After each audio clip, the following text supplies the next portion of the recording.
It's my news wrap.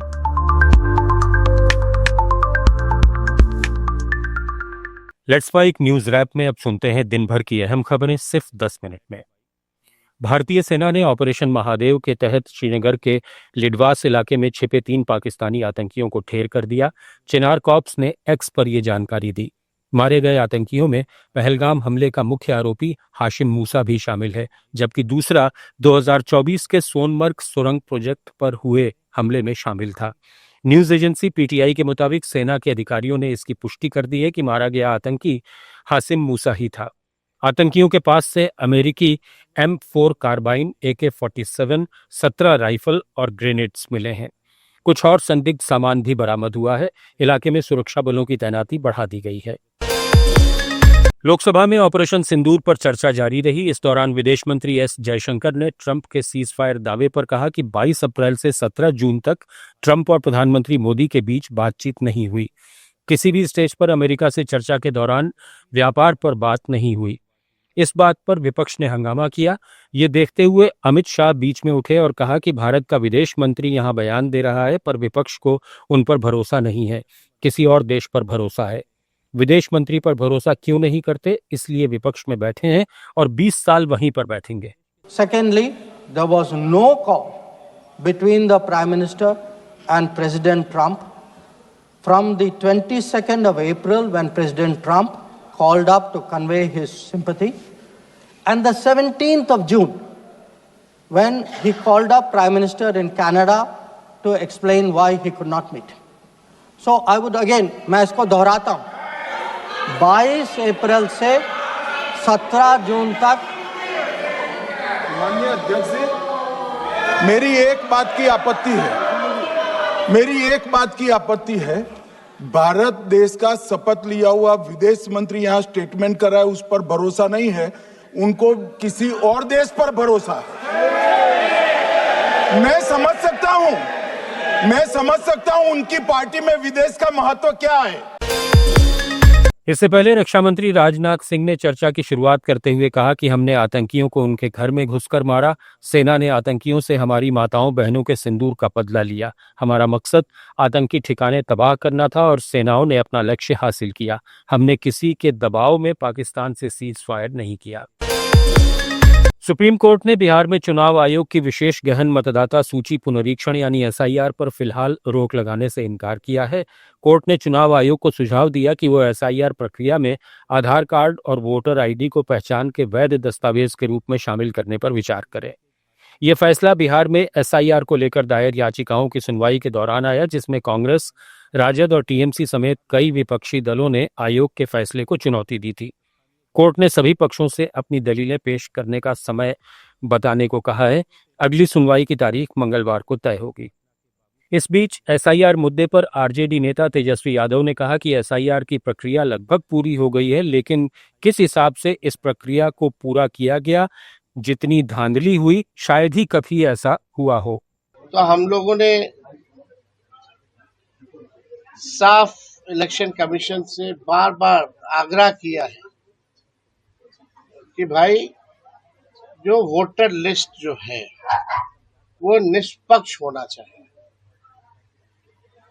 आप जो है पहले वोटर लिस्ट से नाम काटना चाहते हैं, फिर राशन खत्म करना चाहते हैं, फिर लोगों का पेंशन खत्म करना चाहते हैं। ये लोकतंत्र की जननी बिहार है और यहीं से आप लोकतंत्र को खत्म करना चाहते हैं, तो ये हरगिज बिहार में चलने वाला नहीं है। तो हम लोग को भी इंतजार होगा कि देखते हैं जो फ्रेश, जो गहन पुनरीक्षण के बाद जो सूची आएगी, और पुनरीक्षण के बाद जो सूची आई थी फरवरी में, देखा जाएगा कि दोनों का कितना अंतर है। लेकिन दोनों में 2-3 महीने में अचानक से लाखों की तादाद में 60 लाख लोग, कितना लाख लोग मृत पाए गए हैं। क्या पुनरीक्षण जो हुआ था फरवरी में, जो लिस्ट जुटी थी, तो उसमें क्यों नहीं निकल के आया? पश्चिम बंगाल की मुख्यमंत्री ममता बनर्जी ने बीरभूम जिले के बोलपुर से बंगाली प्रवासियों पर कथित हमलों के विरोध में भाषा आंदोलन की शुरुआत की। उन्होंने ऐलान किया कि मैं अपनी जान दे दूंगी, लेकिन मेरी भाषा को कोई छीन ले ये मैं नहीं होने दूंगी। ममता बनर्जी ने कहा कि ये देश में भाषा के आधार पर विभाजन नहीं चाहती हैं। आप सब कुछ भूल सकते हैं, लेकिन अपनी अस्मिता, मातृभाषा और मातृभूमि को नहीं भूलना चाहिए। I am not against of any languages, against of any divisive policies. We don't want disunity. We want unity of our country. Unity is our strength. Unity in diversity is our origin. मैं कभी कोई हिंदी भाषी को बोला है कि आप बांग्ला छोड़ के चल जाओ, कभी नहीं बताया। You are also my friend. लेकिन आप कहा सकते हैं, ये बात आप कह सकते हैं ना कि अगर बंगाली बोलने का नाते दिल्ली में अत्याचार हो, राजस्थान में अत्याचार हो, उत्तर प्रदेश में अत्याचार हो, मध्य प्रदेश में हो, गुजरात में हो, चाहे असम में हो, तो क्या ये आपको भी अच्छा लगता है? नहीं लगता है। इसी के लिए आप लोगों ने मेरे को साथ दिया आज। आप भी आपका कम्युनिटी से आवाज सुनो कि अगर हमारा बंगाल में 1.5 करोड़ माइग्रेंट वर्कर काम करते हैं, तो बंगाल का 22 लाख बाहर में काम करते हैं, तो उसको पूरा अत्याचार बंद करो, और अत्याचार बंद करो। राजस्थान के पूर्व मुख्यमंत्री अशोक गहलोत ने एक्स पर लिखा कि भाजपा सरकार ने 500 बच्चों को विदेश में शिक्षा दिलाने वाली Rajiv Gandhi scholarship for academic excellence का न सिर्फ नाम बदलकर विवेकानंद स्कॉलरशिप किया, बल्कि इस योजना को बर्बाद कर दिया है। पिछले साल भी विद्यार्थियों को ऐसे ही परेशानी हुई थी। विदेशों में एडमिशन सेशन खत्म होने वाला है, पर अभी तक स्कॉलरशिप जारी नहीं की गई है, जिसके कारण फीस जमा नहीं हो सकी है। सरकार का तर्क है कि फीस का बाद में पुनर्भरण कर दिया जाएगा, परंतु इन गरीब मध्यम वर्गीय परिवारों के पास यदि इतनी फीस होती तो ये स्कॉलरशिप के इंतजार में क्यों रहते।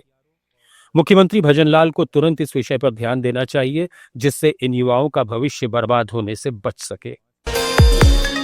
सुप्रीम कोर्ट ने कैश कांड के आरोपी जस्टिस यशवंत वर्मा से पूछा कि आप जांच कमेटी के सामने क्यों पेश हुए?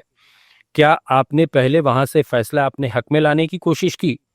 दरअसल इलाहाबाद हाईकोर्ट के जस्टिस वर्मा ने उनके घर जले नकदी नोट मामले में इन हाउस कमेटी की रिपोर्ट और महाभियोग की सिफारिश रद्द करने की अपील की है। जस्टिस वर्मा की तरफ से सीनियर एडवोकेट कपिल सिब्बल ने दलील रखी। अगली सुनवाई 30 जुलाई को होगी। बीजेपी किसान मोर्चा ने कर्नाटक में यूरिया की कमी और खराब बीज वितरण के खिलाफ राज्यव्यापी विरोध शुरू किया है। बीजेपी के राज्य अध्यक्ष वीवाई विजयेंद्र ने बेंगलुरु में कहा कि यह विरोध 2 चरणों में होगा।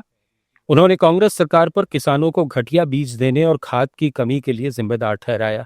विजयेंद्र ने आरोप लगाया कि केंद्र ने कर्नाटक को 8,70,000 टन यूरिया दिया, लेकिन केवल 5,30,000 टन ही बाजार में पहुंचा। बाकी खाद बिचौलिए जमा कर रहे हैं। उन्होंने सरकार से इसकी जांच और किसानों के हित में तुरंत कदम उठाने की मांग की।